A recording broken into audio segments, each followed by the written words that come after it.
It's as if this secret thing called friction has been going on around us all the time, but especially so when it comes to heavy trucks.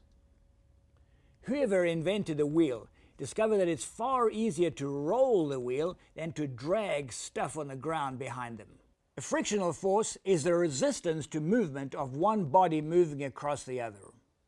If I have these two pads here, this one has a rougher surface, coefficient of friction is high.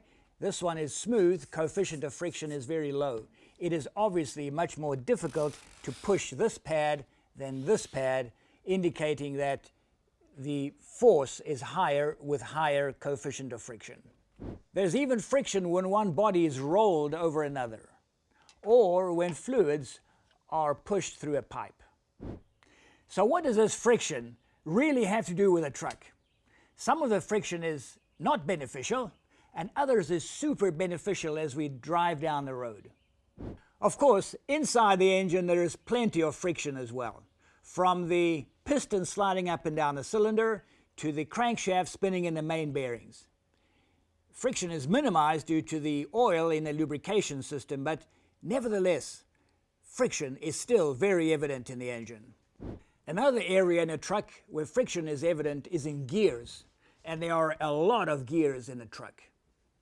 As gear teeth roll and slide over each other, friction is evident.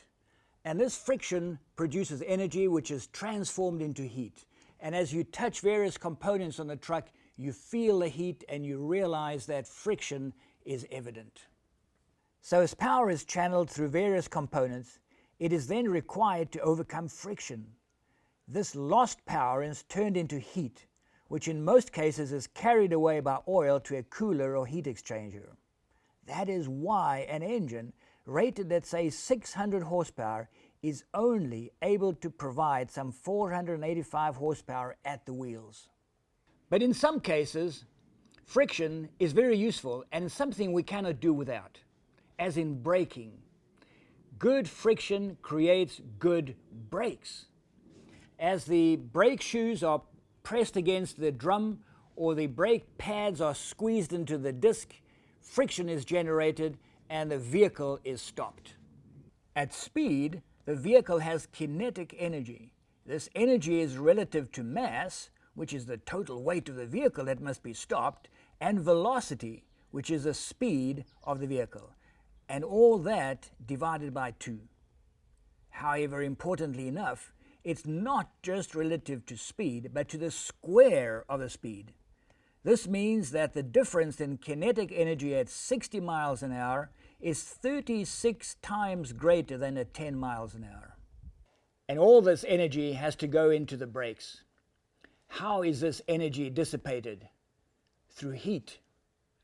We've all seen the disastrous results of vehicles running out of control when brakes overheat, leading to disastrous consequences. Friction in a vehicle is of paramount importance, and how we manage it is very important.